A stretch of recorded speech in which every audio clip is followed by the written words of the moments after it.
O Marcel Duchamp, ele falava do fim da arte retinal, dizia que a arte não podia atender aos 5 sentidos, ela tinha que ter um engajamento intelectual. Então a arte precisava carregar, ter um teor, um conteúdo intelectual. O cara realmente acreditou que no século XIX, que no século XVIII, no Renascimento, na Antiguidade greco-romana, lá a arte não tinha conteúdo intelectual, sabe? Achar, por exemplo, que a Vênus de Milo, quando ela foi esculpida, a gente não tem os 2 braços dela. Mas alguém tem dúvida que havia um conteúdo intelectual naquilo? Gente, ou você pega os renascentistas, o Michelangelo que dá uma paulada no nariz da própria estátua que ele está terminando, não existe um conteúdo intelectual? Ele não gritou, parla, ele não gritou para a estátua falar, a estátua não falava? O que foi isso? Foi exatamente o conteúdo intelectual dele que arruinou o próprio trabalho, ele quebrou o nariz do troço.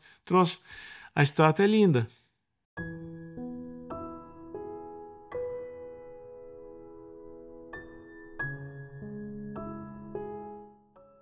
Olá, tudo bem? Muito obrigado por se juntar a nós nesse nosso novo vídeo. Nós estamos atualmente falando um pouco sobre o bom, o belo, o perfeito e o divino. Nós temos já um vídeo prévio lá no nosso canal, no acervo do nosso canal, que é o bom, o belo e o perfeito.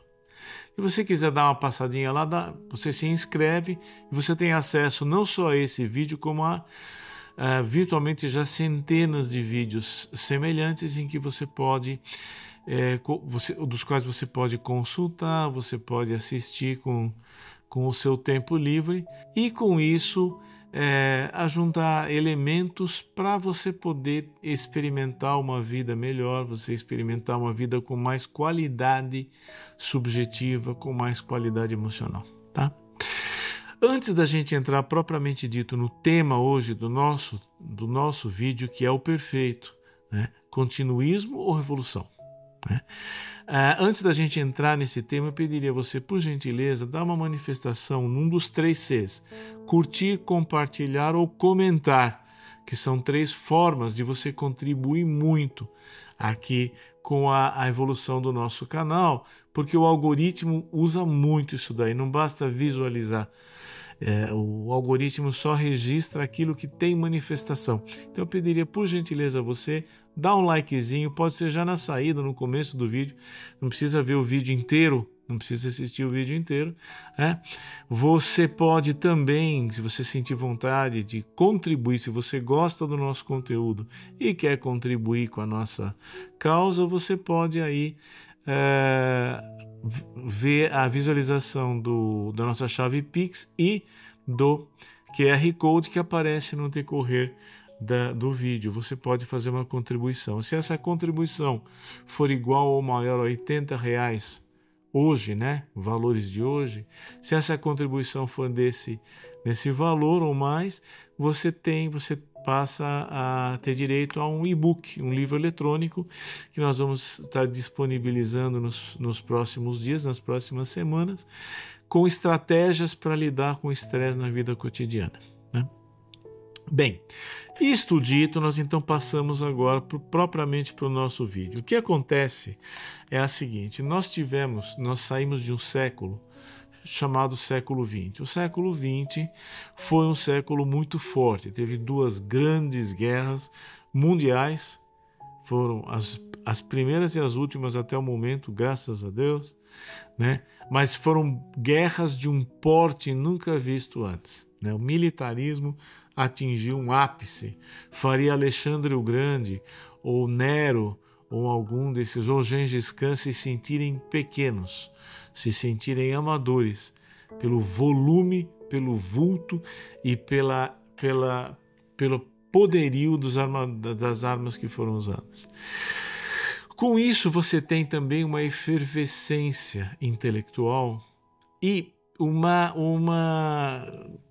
série de reações contra o industrialismo capitalista, que foi realmente a centelha que incendiou as coisas no século XIX e acabaram no século XX. Bom, essa falação toda para a gente chegar no seguinte: até um determinado momento nós tínhamos uma ideia do que seria belo, do que seria perfeito, do que seria bom. Mas a partir de determinados pensadores, a partir de determinadas linhas intelectuais e ideológicas, a gente passa a ter uma ruptura com isso.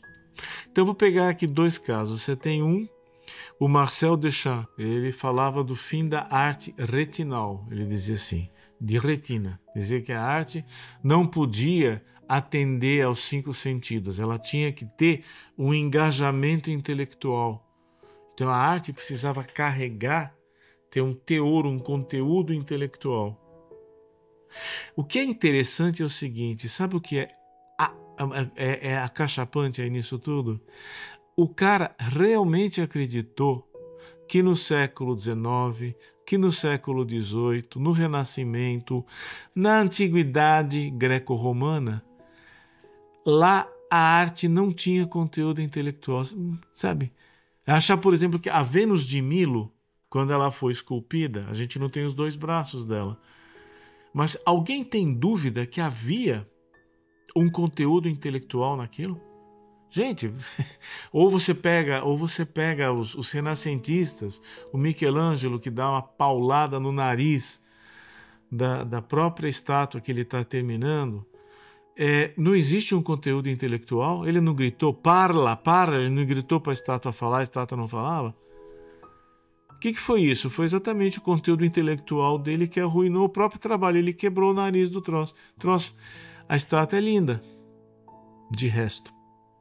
Então, é impressionante, novamente, algumas semanas atrás nós comentamos o Erich von Däniken, que dizia que os homens ancestrais eram astronautas.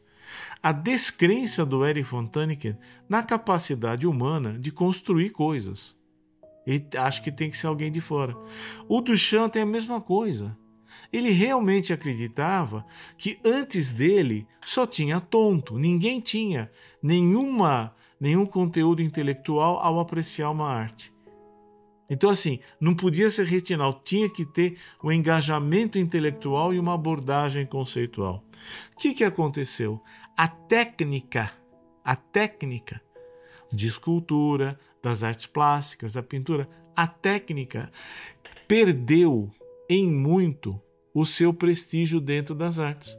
Eu sei que eu estou falando coisa aqui, possivelmente eu vou arrumar hater, mas a gente vê coisas sendo feitas, esculpidas, pintadas. Gente, não tem técnica ali. Não tem Lembre-se que tecne significa arte. Então, quando eu estou construindo um motor, é de uma técnica que se trata, é de uma arte que se trata também. Existe uma beleza naquilo. Você junta um monte de porcas e parafusos, um monte de cilindros, um monte de peças de metal pesado. Você dá a partida e aquilo vira um motor. Aquilo é uma arte primorosa. Né? E tem um conteúdo técnico. E abandonou-se o conteúdo técnico enorme. Então o Duchamp já veio dizendo que era preciso esta revolução. O que acontece? Ele tinha intenção de dar um basta numa certa ordem de coisas para que essa ordem de coisas acabasse. O que aconteceu foi que a ordem de coisas passou a segui-lo. Aí você vai tendo uma série de pessoas fazendo a mesma coisa. Ele pegou um pinico, um urinol, um mictório de banheiro e colocou como se fosse uma obra dele. Depois vocês podem procurar Duchamp, vocês podem procurar as imagens, vocês vão ver esse urinol. Pois eu aqui em São Paulo, numa mostra, eu vi um stand de um artista, enfim, que seja, que era assim, era uma sala branca que tinha uma privada vermelha, um bidê vermelho e um lavatório vermelho. Arte conceitual, veja, não há inspiração nenhuma ali, não para mim. Assim, cadê o coração, cadê as vísceras do artista? Cadê o suor do cara? Que é isso que torna a obra de arte bela. Você vai às vezes ver umas obras de chineses antigos, você vai ver lá, o cara juntou pedrinha por pedrinha. Ele levou milênios para fazer aquilo. Às vezes a arte do cara está simplesmente na paciência dele de ir fazendo aquilo. Isso está perdido, tem que ter um conceito, Então aquilo que ele está fazendo tem que ter um conceito. E isso é sempre muito arriscado. Não só porque você pode se trombar em ideologias, mas simplesmente porque você pode encontrar algo produzido por um ser humano rigorosamente obtuso. O sujeito é um artista, isso não é nenhuma garantia de que ele tem envergadura intelectual. Então, que papo é esse de engajamento intelectual? Que papo é esse? Outro exemplo, John Lydon ou Johnny Rotten, o vocalista da banda Sex Pistols. Sex Pistols, para aqueles que não sabem, foi provavelmente a banda mais famosa de punk, que foi um movimento que surgiu para ser uma antítese do movimento hippie. Então eles queriam ser a contracultura da contracultura. O hippie já apareceu para ser contracultura nos anos 60. Aparece o punk para ser a contracultura da contracultura. O que acontece? O John Lydon, numa entrevista muitos anos depois, hoje ele já é um senhor, né? Está bem mais tragável do que ele era quando era garoto. Quando ele era garoto, ele é extremamente desagradável, antipático. No inglês diria obnoxious. Ele queria o fim do rock.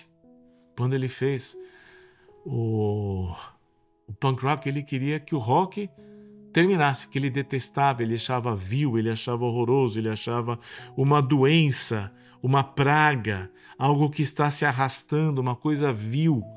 São palavras dele na época. E ele fazia apologia ao término. Ele achava que o rock tinha que acabar, ele falava que ele odiava o rock e que ele queria, com o movimento punk, ele queria acabar com o rock. Então, o punk ia ter o seguinte, em vez de ter guitarristas exímios tocando, você ia ter os mais canhestros possíveis. Em vez de você ter harmonias elaboradas, coisas muito bem feitas, você ia ter o inverso, você ia ter coisas escrotas. Tanto que é punk.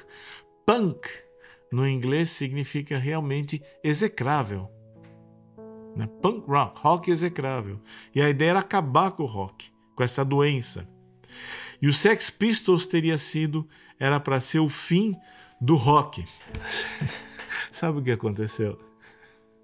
Todo mundo achou bonitinho, achou fofinho. Sabe que nem a Greta Thunberg, aquela lá que falou: ai, como você se atreve a ter acabado com a minha infância destruindo o planeta. Sabe aquele tipo de apologia?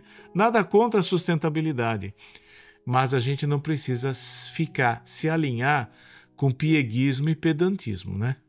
Sustentabilidade sim, pedantismo não. E como disse um jornalista famoso nosso, falou assim: eu também acho ela uma gracinha, mas eu queria saber quem é que banca ela. Né?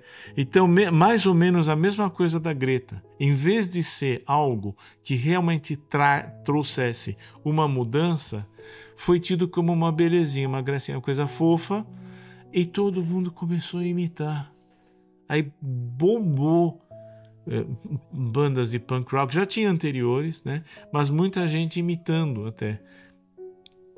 Então, tanto o Duchamp quanto o Lydon, que se supunham encerradores de uma ordem de coisas, na verdade produziram uma série de copycats, produziram uma série de clones, de xerox, que continuaram fazendo a mesma porcaria. Veja, que o cara expõe um mictório como obra de arte, ele mesmo está dizendo que é uma porcaria, que porcaria também é arte. É isso. Punk rock também. À medida que eu primo por má qualidade dos músicos e má escolha temática das canções, eu estou produzindo porcaria deliberadamente.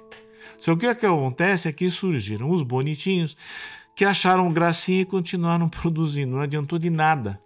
Rock está aí e até hoje nós temos aí artistas de segunda, terceira linha querendo se projetar por serem rupturistas como foram esses. Essas coisas todas, elas caem um pouco dentro de uma ideia de que a desconstrução é essencial para que haja uma libertação. E talvez seja uma superstição. É uma superstição que nasce do seguinte: existem duas maneiras de pensar nas nossas tradições humanas. Nas artes, na música, na escultura, na pintura, na arquitetura e no campo intelectual. Nós podemos pensar, como diz o Thomas Kuhn. Thomas Kuhn escreveu na década de 60 um livro chamado A Estrutura das Revoluções Científicas. É uma leitura magistral, é muito boa. O Thomas Kuhn, Karl Popper, são pensadores que pensaram muito bem sobre a ciência, que é uma outra forma de tradição. As artes são uma forma de tradição, a ciência é outra, né? A ciência, evoluiria por revoluções. O Kuhn fala isso. E as revoluções seriam a substituição de um paradigma pelo outro. Depois vocês vão dar uma estudadinha o que o paradigma significa e o que o paradigma pode significar para o Thomas Kuhn. Mas assim, a ideia era de que toda vez vai ter que aparecer alguém que inventou a roda e vai suplantar tudo que foi feito anteriormente. Esta é uma forma de você pensar na evolução da ciência. Essa é uma forma de você pensar na nossa evolução humana. Mas existe uma outra forma de pensar que não é revolucionária. Ela é continuista. Então, por exemplo, fala-se muito que aqui os que pensam diferente, por favor, nós só estamos aqui exercitando a nossa dialética. A gente que pensa contra, que o casamento é uma instituição que tem que ser banida. Mas veja, o casamento não é uma invenção dos últimos 300 anos. O casamento é neolítico. A saber, dois tipos, ainda tem alguns povos que têm um dos tipos, o casamento grupal. A poligamia é um resquício do casamento grupal. E o casamento nuclear, um homem, uma mulher e as crianças. Então veja, esta forma teve um predomínio absoluto no decorrer dos milênios. Não foi uma invenção de um grupo. Portanto, também não pode ser destruída por outro. Há coisas diferentes. Da mesma forma, as tradições contemplativas, elas também não são revoluções. Elas vêm dentro de um continuismo. Uma continuidade, uma construção que cada geração contribui com uma porção. E o curso dessa construção vai seguindo caminhos espontâneos. Não precisa um iluminado ir lá e dizer agora é assim, agora é assado. Não, agora a roda não vai mais ser quadrada, vai ser triangular porque dá um soco a menos. Conhece a piada, né? Então, só para a gente concluir, dentro das tradições contemplativas, o que nós estamos fazendo é fazendo o continuismo. Vocês querem outro exemplo de continuismo? Claro, uma outra coisa que não evolui por revoluções? Os idiomas. Houve uma tentativa de fazer uma revolução de idiomas e criar um idioma universal, que seria o Esperanto. Alguém aqui conhece alguém que fala Esperanto? Alguém conhece ainda algum trabalho que invista em Esperanto?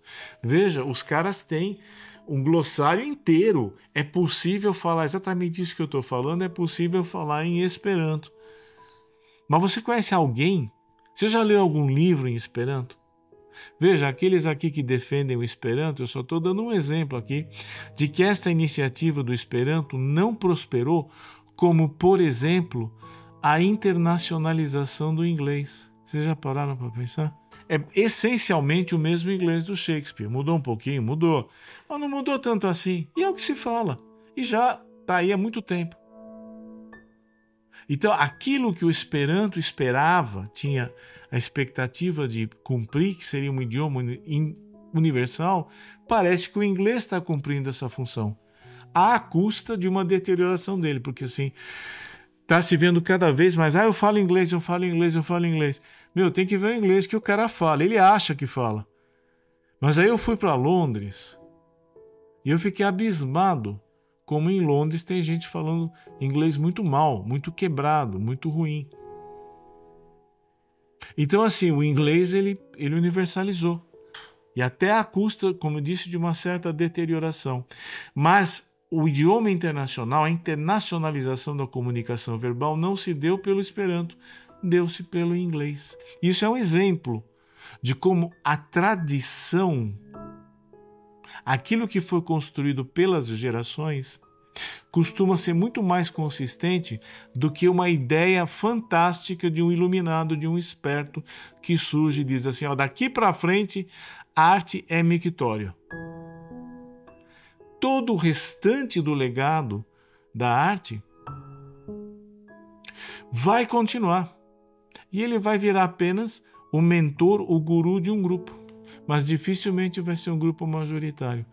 Dificilmente você vai numa exposição que só tem mictório, lata de lixo e tranqueira. Você não vai. Nós não vamos. Agora, se for para assistir, para ver os guerreiros de terracota de Xi'an, aí você vai ter fila, dobrando a esquina do Parque Ibirapuera, como eu vi.